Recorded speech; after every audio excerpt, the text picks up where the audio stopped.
decidedly old school and occasionally inappropriate. Yes, he is brusque and he can be abrupt, and yes, he sometimes says some things which are totally out of order. A stark contrast to the modern, younger royal family. But before he joined the House of Windsor, Philip's life was an epic tale of war.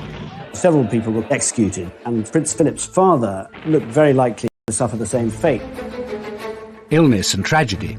Philip's mother was clearly falling into a state of mental decline. Abandonment. His father was living with a mistress in Monte Carlo. And heroism. Prince Philip probably saved hundreds of lives on his ship by his very, very swift action. It's a life that dashes from the war-torn Mediterranean. A royal family running for their lives, pretty much as dramatic as you can get. To the streets of Paris and the school halls of Nazi Germany. Well, he would have been exposed to all of the doctrine that was being pumped out by the Nazis at that time. How did this royal survivor come through such extraordinary times? Having such a troubled childhood, it's given the backbone to him to put up with anything.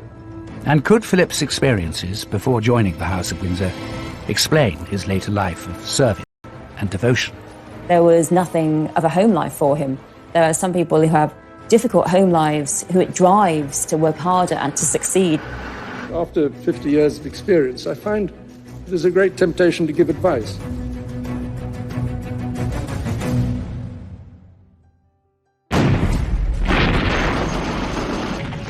Turkey in 1922. The Greek army is invading its old enemy in a brutal war. One of the army's leading figures is the Greek prince, Andrea, who has recently become father to baby Philip. Prince Philip's father was a major general in the Greek army who were invading part of Turkey, Anatolia, but there was a huge military setback and the Greek forces had to flee to the coast. Following the army's humiliating retreat from Turkey, the pro-monarchy Greek government is overthrown, and its leaders are held responsible for the disaster. In the aftermath of this coup, several of the people were court-martialed and executed, including a former prime minister, a former foreign minister, several of sort of top generals. And when the execution was carried out, they all stood incredibly bravely and stared at the firing squad. Prince Philip's father looked very likely to suffer the same fate. This is a really precarious time for his family's feet. Philip's father's life is only spared by the court when his cousin, the British King, George V, intervenes. Somewhat surreptitiously, I think, George V was very instrumental in organising the escape from Greece of his cousins, including Philip, a babe in arms, who was taken onto this ship. Of course, there was no cot, no crib for him, and so the sailors engineered a cot for him out of old fruit crates. It is a dramatic start in life for Prince Philip. Born Philoposeio in Corfu just 18 months earlier, in June 1921. He was born on the dining room table, in fact, of a beautiful villa in Corfu called Mont Repos.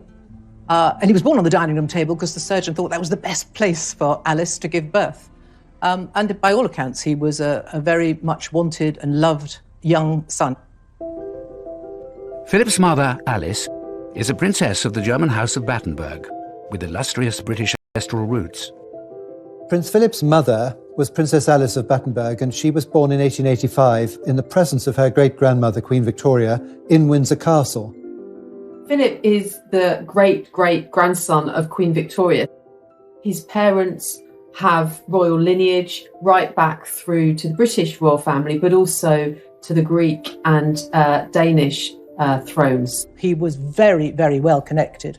And by the time he was born, his relations were on practically every throne throughout Europe. Philip's father, Prince Andrea of Greece, is the brother of the Greek king and a full-time soldier. The wars between Greece and Turkey have actually been going on for many, many years, and the royal family and Prince Andrea were very much placed into senior positions in the military. But the military coup following the latest defeat forces the Greek royal family into exile. Philip's family, including his 4 older sisters, have to flee their homeland. This really was pretty much as dramatic as you can get. And of course, this is now, a royal family really running for their lives.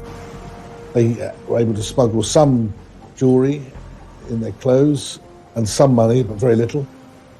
It's quite a dramatic start to his life. He has no recollection of the family fleeing in 1922, but it had enormous consequences and led to him being a bit of a wandering boy.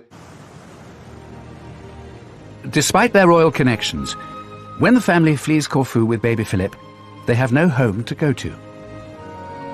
From a position of royalty, they are now... existence for Prince Philip. They settled in the home of one of his aunts and uncles at Saint-Cloud in Paris. They basically gave the exiled family a house in which to live, and if they needed it, they would help them financially.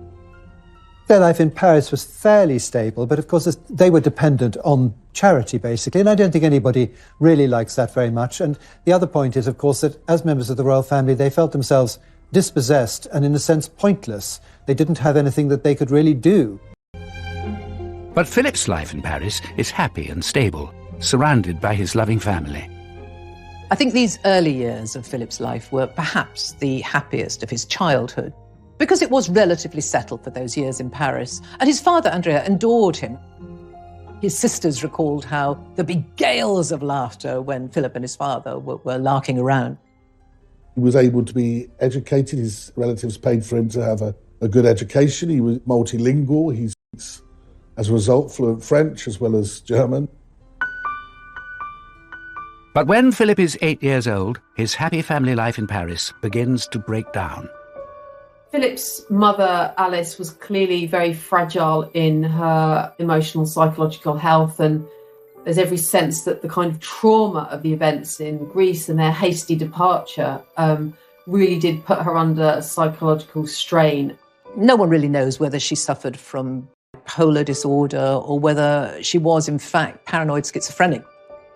Alice felt she communicated with the spiritual world. She took to lying on the floor for great periods of time, waiting for the spirits to tell her what she should be doing. Philip's father, Prince Andrea, has his own struggles with life in exile. I think that Andrea is perhaps unfulfilled because he's had life as a Greek royal, and then he's a major general in the army, and then suddenly he's an exile. And I think a middle-aged prince without a role, that's difficult. Alice's growing mental instability had a profound effect on her marriage, which maybe had never been that strong, but certainly in view of her eccentricities and her mental breakdown, Andrea spent less and less time with the family. Alice's family takes the decision that she needs urgent help. One Easter holidays, the family had gone to stay with some relations in Germany, and Alice's mother organised for psychiatric doctors to come and basically snatch her away. The children were taken out for the day, and she was sort of bundled into... The result, his father then seemed to somewhat abandon the family. Bear in mind, his sisters were older now, and it was just that Philip was quite young. Philip loses first his mother and then his father, all before his 9th birthday.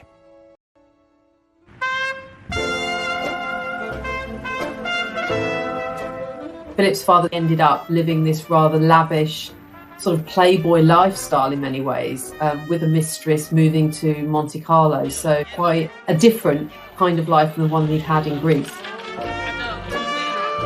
Philip would see little of either his mother or his father for the rest of his childhood. Prince Philip, as a boy, seemed to take all this in his stride. He was a very cheerful, mischievous, practical joker, and it didn't seem as though he was especially affected by it. I talked to Prince Philip and he said, and I think this is very significant really, my mother was ill, my father was away, so I had to get on with it. And that really is what he's done all his life. Child psychologists would say that he built himself a sort of shell around himself where he could sort of function as this outwardly cheerful person, but he didn't want to have people ask him about how he was feeling, and that would tend to bring out sort of irritation and anger from him. With his parents unable to take care of him, Philip's family now has to decide where the 9-year-old boy should go. Decisions that will shape the rest of his life.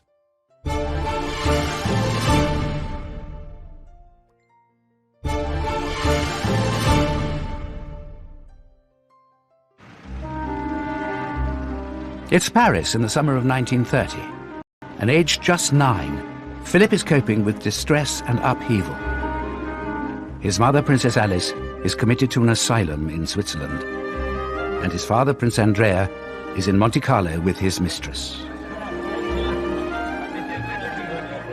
You have to think that these formative years for Philip must have had a profound effect on his character, and I think indeed they did. He must have been confused, I imagine, and probably hurting. He must have felt abandoned by his parents. The family decides that young Philip will live with Alice's brother in England. George, the Marquis of Milford Haven, or Georgie as he is known, is Philip's uncle. He is a Royal Navy commander and happily married to Nada, a former Russian aristocrat with 2 children of their own. They had this beautiful house in England, in Berkshire, and basically Philip went to live with them and he absolutely adored George, his uncle. Philip is warmly welcomed into the home of the Milford Havens. A home, though, that is probably unlike any other he would expect. They were very sort of broad-minded. They had what was reputed to be the largest collection of pornography then existing. They sent their son, age of 17, he was sent to a brothel in Paris to round off his education. They were sort of quite out there, but their marriage was very strong. Though there was infidelities that took place in that relationship, what he witnessed as a boy were 2 people that exuded love and were warm to him. Philip's whole family, though, play a role in his upbringing. I think he was much loved by the uncles, aunts, by his grandmother, and had bedrooms in several homes, but there would always be lots of planning on where would he go in the school holidays. So he must have felt a lot of his childhood in the 1930s like he was a parcel being moved from place to place in the holidays, from country to country.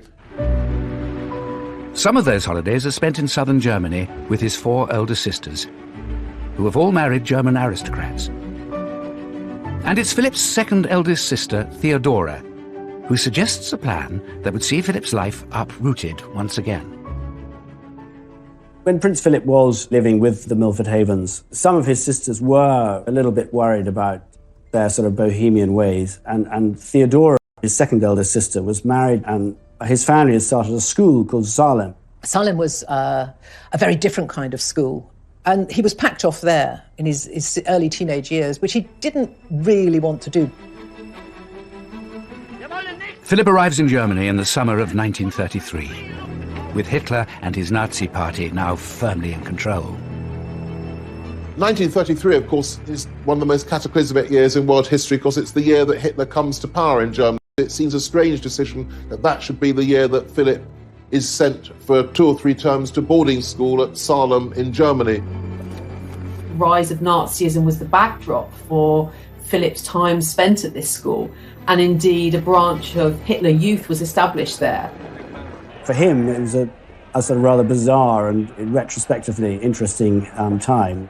He saw an awful lot of Nazi saluting, which always struck him as mildly hilarious. It reminded him of boys sort of asking permission to go to the lavatory. At 12, Philip is possibly too young to comprehend the events around him. But all 4 of his sisters and their German aristocrat husbands have allied themselves with the Nazi party. It's an astonishing thing that 6 years before Britain is at total war with Germany, there's somebody who's later to marry the Princess Elizabeth should have been at school in Nazi Germany. With rising political tensions in Germany, after 1 school year at Salem. He would say, and has said in his adult life, home, where's home? I don't know where home is. He had many homes. They were very welcoming, they looked after him, but he was essentially homeless. This sense of Philip as really without a home, without a rudder, without a sense of himself, without a clear identity. I think that really marks Philip out in his early years. But Philip finds a spiritual home when it's agreed that he should go to Gordonston, near the Highlands of Scotland. It's a progressive, newly established school run by Kurt Hahn, a German academic and friend of Philip's sister. Gordonston has always been described as a very sort of Spartan place, very sort of outward bound. But actually, it very much appealed to Prince Philip. He developed his leadership skills there. He was already quite independent, but he became, I think, more so when he was there. He did extremely well at the school. The school's ethos pushes the boys to be competitive, practical, and self-reliant. And it pushes them hard. Gordonston was tough, it was exacting, it was very physical. It wasn't just an experience for the mind, it was also one for the body. It was about feeling things, cold showers, waking up early, being pushed to the physical limit. And I think there Philip would have found sort of distraction perhaps from his emotional pain. Gordonston was a very, very unusual school in its time. It wasn't your typical British boarding school. It was no Eton or Winchester. But it very much was part of moulding Philip in the outdoorsy, direct person that he became. Philip embraces the Gordonston regime, but the trauma that has marked his young life is set to return.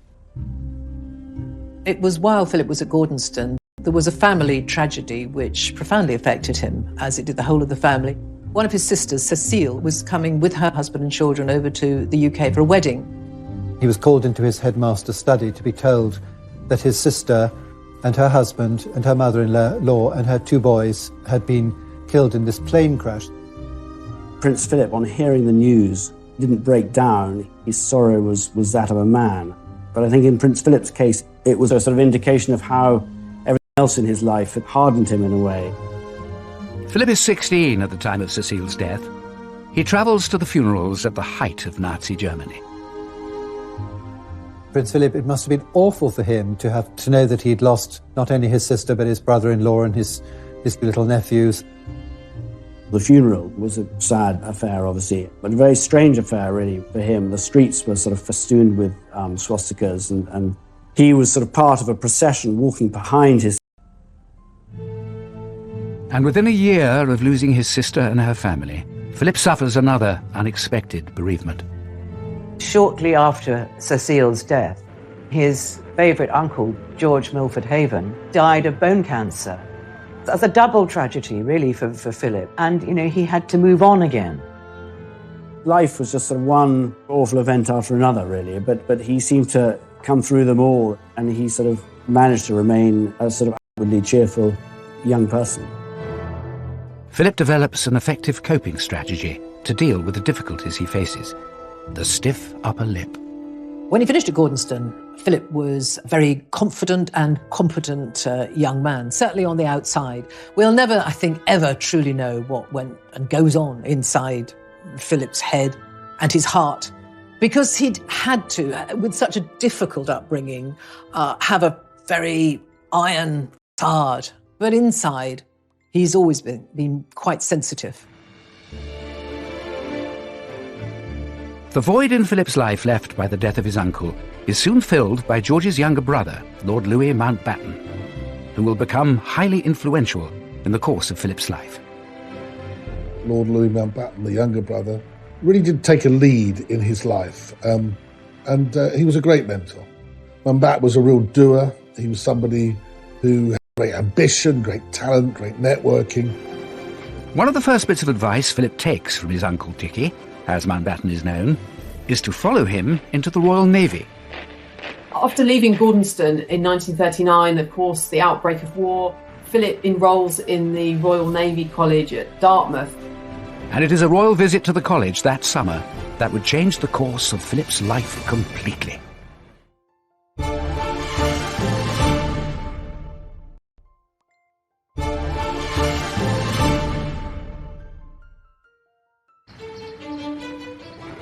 Prince Philip begins his training at Dartmouth's Royal Naval College in May 1939, 4 months before the outbreak of World War II. I think aged 18, he's already a very, very self-sufficient man. These difficulties which have befallen him have toughened him up. He has the advantage of being devastatingly good-looking. He's very, very blonde in those early pictures. and already he's become a bit of a magnet for young women. The young cadet's charms are on full display when the royal family visits the academy in July. His uncle, Dickie Mountbatten, arranges for Philip to entertain the princesses, Elizabeth and Margaret. They played a few games, they went on the croquet lawn, they went out to the tennis courts, and Philip jumped over them and was smitten. She wrote to Philip to thank him for looking after her and Margaret. And then Philip wrote back. It was his cousin. She was a good contact to have. She was eventually going to be Queen of England. So Philip isn't a fool. So they started sending letters to each other. But Elizabeth is only 13 years old, too young for any serious romantic interest. Besides, Philip has other things on his mind. Less than 6 weeks after that fateful meeting, Britain declares war on Germany. We tried again and again to prevent this war. And for the sake of peace, we put up with a lot of things happening which ought not to have happened. Philip, of course, could have joined the Greek navy. He was still a prince of Greece and one of the heirs to the Greek throne. And I think increasingly in the late 1930s, Philip felt that he was English. He felt he was British. So it was the Royal Navy that he was going to be in at the beginning of the Second World War. In early 1940, Philip is sent to sea. At first to the Indian Ocean to escort convoys of soldiers. But the young midshipman is eager to be in the thick of the action. And by the following year, he gets his wish. He's transferred to a battleship in the Mediterranean to join the fight against the Italian Navy.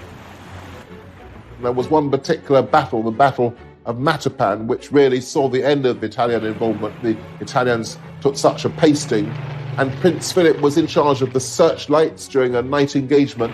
2 or 3 Italian ships were destroyed in quick succession, with Prince Philip directing the searchlight so effectively that these Italian ships were well illuminated and promptly destroyed.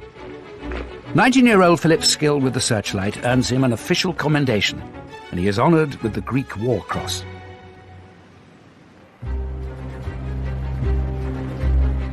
Philip is proving to be a first-rate seaman, and by the age of 21, he has been promoted to first lieutenant, second in command of his ship, HMS Wallis. In July 1943, his leadership abilities are put to the test when the Wallis is targeted by German bombers. As soon as the sort of first round had finished and they went away, Prince Philip knew that they would be back to finish him off. And he had to come up with something pretty quickly. And he prepared a raft with other officers, and they lit burning torches, flares at the end of the raft with smoke coming out. And they set the raft off and sailed very, very quickly, completely dark in the other direction.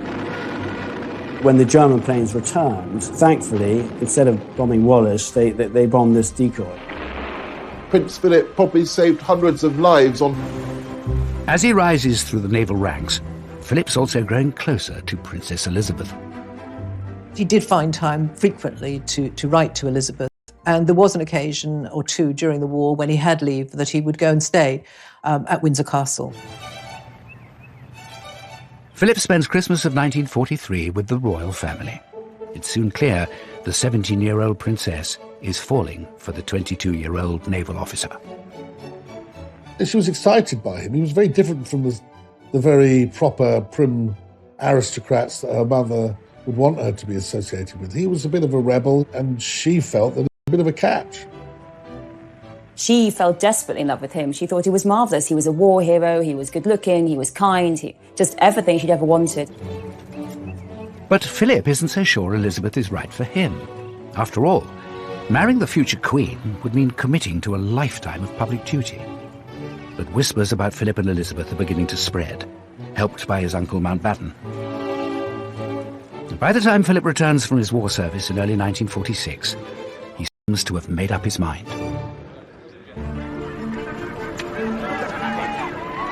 I think if you're sixth in line to the Greek throne, if you've only got about £600 in the bank, if you haven't got a settled home of your own, the chance of marrying the very attractive, intelligent, bright, sparky heir to the most prestigious monarchy in the world, I don't think that's a terrible opportunity. I think he only started to fall in love with Elizabeth. About 1946, when the king started to warm to him and he was invited to more and more family events, he began to see the advantages of what was in front of him, but also the genuine affection would then develop with Elizabeth. Winning Elizabeth's heart proves relatively easy, but winning over her parents and their courtiers is a different matter.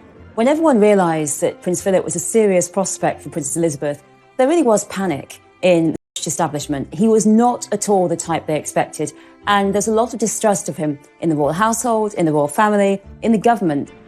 Philip is seen as an outsider, someone who didn't go to the right schools, doesn't have any money, and is far too outspoken to be a true British gentleman. Philip was from a foreign royal family. He had been brought up in sort of military ways. He was really penniless in terms of his upbringing. He'd lived this kind of nomadic childhood. He had a very unstable, dysfunctional family, and certainly some courtiers thought that he really wasn't appropriate for a royal princess. But of course, Philip is as royal as they are. But I suppose the views were expressed that he might not be the right person. Nobody approved of him at all, but Elizabeth, for the first time in her life, she really, really stuck her heels in. This was the man she wanted, and no other would do. To become a more suitable candidate for the princess's hand, Philip makes some dramatic changes. With the help and guidance of Dickie Mountbatten, his uncle, he decided, or it was decided for him perhaps, that he should take on British nationality. And so he gave up his right to the Greek throne, he gave up his Greek nationality, he was no longer Philip of Greece, and he became British and he became Philip Mountbatten. And he also had to give up the religion he'd been baptised into. He was no longer Greek Orthodox, he now had to be Anglican. So they really do everything to change Philip into the English man they wish he was. I think those quite significant sacrifices was the beginning of a whole series of sacrifices that would then mark out Philip in relation to Elizabeth. He was always going to have to try to conform, to be acceptable. By the summer of 1947, Philip and Elizabeth have finally won the King and Queen's blessing. In these, the first special studies of the pair since the news of their engagement, it's easy to see the radiant happiness of the princess as she and her very good-looking husband-to-be pose for the cameras in the palace. Philip marries Elizabeth on November the 20th, 1947, at Westminster Abbey. The wedding day of Philip and Elizabeth couldn't have been grander, couldn't have been more spectacular. People got very, very involved with it and very excited by it. And the crowds were absolutely huge. Everything about the wedding is reinventing Philip. He's a great war hero, he's practically British, and now he's the marvellous future consort of the marvellous future queen. But for all the joy of the wedding day, there's a bitter pill for Philip to swallow. His mother is the only member of his immediate family by his side. His father, Prince Andrea, had died during the war, after not seeing his son for many years, and his sisters are not invited. It was deemed that his sisters who'd married Germans should not come over. It was too soon after the war, and so that was a source of great disappointment for him. But life as the new Duke and Duchess of Edinburgh is good for Philip and Elizabeth. You have to remember that he had been essentially homeless. He had not had a family life since he was 8 years old. And so, to cherish someone and love someone as much as he did... Goes quickly with the birth of Prince Charles in 1948 and Princess Anne 2 years later. Philip put behind him a lot of the difficulties of his childhood, and I think he himself was liberated by forming a happy family. For the first time since his early childhood, Philip has a home of his own, Clarence House in London. And despite taking on some royal duties alongside his wife, he remains on active duty in the Navy. One of the happiest times in the young couple's life was when Prince Philip was posted to Malta. He was out there for quite some time, several months, and Elizabeth went out and stayed with him on 2 occasions, quite protracted stays. And this was a very, almost normal existence for her. And she absolutely loved it.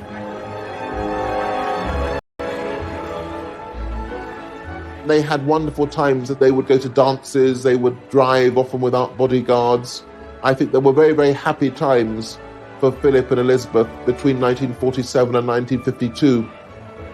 I really think that Philip and Elizabeth imagine that their life post-marriage is going to be their life for the next 20 years or so, that they'll live in Clarence House, she will do royal duties, he will support her, they will have their children, but it isn't going to be the big job. It's not queen and consort. I think both she and Philip imagine that'll be a job they're doing when they are in their 40s, going into their 50s. There's no way, I think, that they have any idea how close it is around the corner. But in 1951, King George VI becomes ill with what is later revealed to be lung cancer. It falls to Elizabeth and Philip to take on more royal duties in his place, including a tour of the Commonwealth nations in early 1952. They were going to be away for several months. So they set off for Kenya, hoping that when they came back, the king would be okay. But it was not to be. Just days after their departure, on February the 6th, King George dies in his sleep. A royal aide breaks the news to Philip.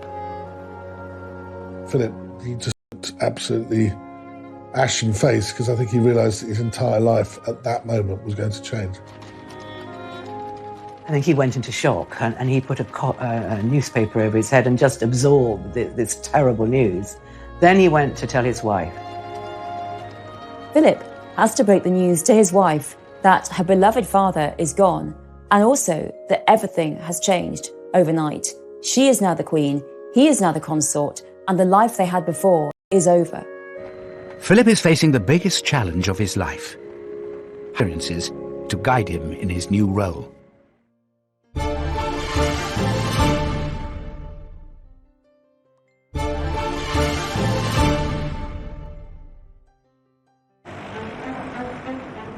As the new Queen and the Duke of Edinburgh land in England from Kenya, following the death of George VI, they have to confront the reality of their new lives. Their entire life changed. When they arrived on the tarmac at London Airport, Elizabeth came down the steps first, and Philip hung back. And then, of course, the realization that the rest of his life, he was going to be 2 steps behind his wife, must have really hit him.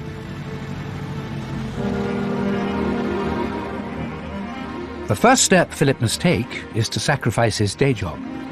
As consort, Philip has to give up his naval career, which is quite difficult. It's something he fought for so long, and he's not allowed to keep his job.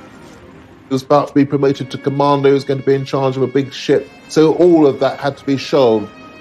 It was very difficult for Philip to accept this role of second in command when he'd used to being in command. Philip, though, is bucking the trend. In post-war Britain, most men have the expectation of being master of their own households. For Prince Philip, that expectation is turned on its head. Philip becomes consort in the midst of the 1950s, at a time when patriarchy and hierarchy absolutely rules. Women are at home as housewives, and here is Philip effectively being thrown into the position of the country's ultimate house husband. Philip now has to work out what he is going to do. There is no job description with the role of consort to a queen. Albert was the last, nearly 100 years earlier, to Victoria. He has to find a role for himself. He has to find an identity as consort. It's not prescribed. The Queen, of course, received government business in those royal boxes, which he was never privy to. The Queen was having audiences with her first Prime Minister, Winston Churchill. He was excluded from them. What was to be his purpose? It was the beginning of a very, very difficult period in his life. Philip sees himself as a modernising force, but is frustrated by resistance from powerful figures within the palace. Philip finds his role of consort as being squashed by his mother-in-law because Queen Elizabeth, the Queen Mother, wants to stay in Buckingham Palace, have a role of influence over her daughter. And what you start to see happening during the early reign of Queen Elizabeth is that there really becomes this battle between Prince Philip, who has ideas about changing the royal family, and Queen Elizabeth, the Queen Mother. Philip by some of the old guard serving the monarchy. The courtiers were brutal to him. They looked down their noses at him. They didn't give him any attention. The courtiers weren't really interested in him. They didn't really have a lot of time for this upstart, this usurper, as they used to regard him. Philip, of course, is a man who's come fresh from conflict. The Navy is in his blood. He needs adrenaline. He needs a purpose. He needs to be doing things. But Philip turns an early setback into a personal mission. As newlyweds, Princess Elizabeth and Philip were living happily in Clarence House, where Philip had overseen the wholesale modernisation. Philip really throws himself into creating Clarence House as a home for this young family. And that, I think, really reflects the fact he'd never had a home before. So they had all the mod cons, and Philip loved mod cons, and they had washing machines, dishwashers, they had all the latest gadgetry, which Philip loved. But as monarch, Elizabeth is expected to move into Buckingham Palace, which is a personal blow for Philip. No one likes living in Buckingham Palace.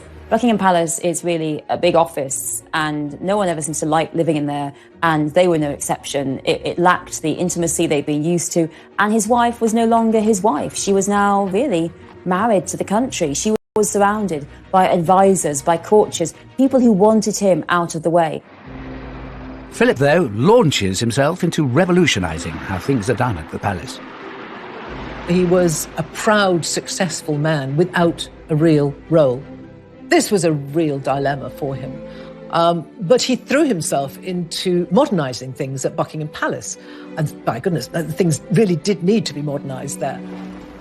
He went around Buckingham Palace, literally room by room, looking at what needed to be modernised, how communication around the palace could be improved.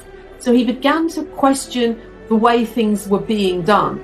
Of course, that didn't go down at all well, where things were done year after year, decade after decade, because that's the way tradition would have it. Now, he wanted to shake all that up. And so he made himself incredibly unpopular with an awful lot of the grey men, if you like, at the palace.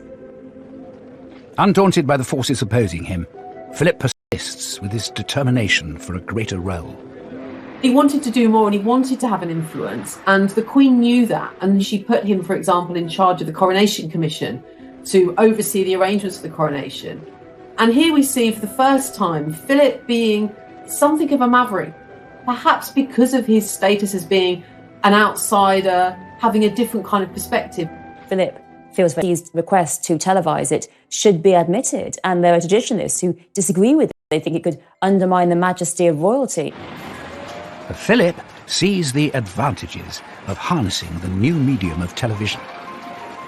He, for example, knew that the coronation was going to be a critical event, saw the opportunity of making the coronation this global event like none other, letting the television cameras into the Abbey for the first time, and against the reservations of the government and Winston Churchill, Philip really pushed that through.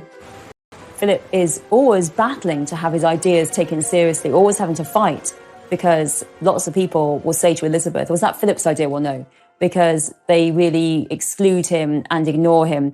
For almost 2 days and nights, the crowds have been assembling in sunshine and rain for the moment when the young Queen, radiant in her exquisite gown, left the palace for Westminster Abbey. The coronation takes place on June the 2nd, 1953, with television cameras capturing every moment. More than 20 million people in Britain tuned in to watch the ceremony. And 8 years after the war, another victory. Philip's sisters are allowed to attend, and so does his mother, Princess Alice, who is now living as a nun in Athens. Philip always been very, very fond of his mother, and I think he was really happy that his mother should be there. But she came in her grey nun's habit, so she was very obvious. It was a great moment for Philip and his relations. The success of the coronation, both on the world stage and for Philip personally, comes off the back of a body blow for the man in the support role. I suppose Philip had to swallow an awful lot as a proud male and a royal male. But one thing that really grated with him was the fact that he was not allowed to give his name to his children, Mountbatten. After their marriage, the couple were known as the Edinburghs. But once Elizabeth ascended the throne, the plan is that she will be part of the House of Windsor. He expected, absolutely expected, that Elizabeth would take his name on marriage and that the children would take his name. So therefore, it would be the House of Mountbatten. Philip's assumption that the family will adopt his surname is political dynamite. Various people, most importantly Churchill, were dead set against this idea and were determined that the name should remain Windsor. There was a big row about it, but Philip lost the argument, and the Queen decreed that her children, Charles and Anne, would be part of the House of Windsor. But during the row, he said, what kind of man am I? I'm just a bloody amoeba, he said. So it was very, very hurtful to him. I think he really felt that if he gave up his title, his religion, his name, Philip, the House of Mountbatten, and not as that, really made him feel very excluded, very humiliated, and it was a very difficult moment for him. Philip has a tried and tested way of dealing with the strains of royalty. I think having had the upbringing he experienced, he just adopted that same attitude to royal life. This is what I've married into. This is the hand I've been dealt. We'll just get on with it. And that's what he did. It wasn't always easy. There were rifts in the marriage. There were rocky periods. There were times when he felt he just had to get away and did get away. Philip focuses his energies on where he believes he can make a difference. Inspired by his own education and achievements at Gordonston, Philip establishes the Duke of Edinburgh Award Scheme in 1956. The life of modern youth isn't all pop music, long hair and punch-ups. He recently presented gold awards to 127 girls and over 750 boys. He wanted to empower youth. He wanted them to meet the challenges that were facing them. Not in a pampered way, but in a way to try to engage them in society. But Philip finds that he still has his detractors wanting to curb his ambitions. The politician actually says to him, "This sounds rather like the Hitler Youth," and what a thing to say. It really brings home the anti-German xenophobia there was in Britain at the time. And the fact was that Philip, who'd fought so bravely on the side of the Allies, and that, I think, really reflects how often Philip was blocked openly and subtly and was constantly subject to these people saying, no, stay in that corner, just smile and wave. With his modernisers head on, Philip ploughs ahead, supporting and promoting British innovation. When Prince Philip first started making tours of inspection, his thoroughness was often inclined to startle. But now we're used to his rather specialised approach, and we see him here showing his particular interest in industry. Prince Philip was always, from a very young age, fascinated by science and technology. His uncle Georgie also loved to make things, and Philip, as a young boy, would be so happy to go into the workshop and see him making model steam engines, designing all sorts of things. I think this is where Philip's love of design came, actually. He's literally toured the country at different points, visiting factories, speaking up about British engineering, British science. Ladies and gentlemen, it is clearly our duty as citizens to see that science is used for the benefit of mankind. Prince Philip had this great enthusiasm. It came from the heart, sort of spokesman on behalf of British scientists and British industry, and became a very effective advocate. By the late 1950s, Philip has cemented his position in the monarchy, bolstered by being made a Prince of the United Kingdom by the Queen in 1957. But after a turbulent childhood and a difficult move into the royal household as a young man, how will these challenging times shape Philip in the long years ahead?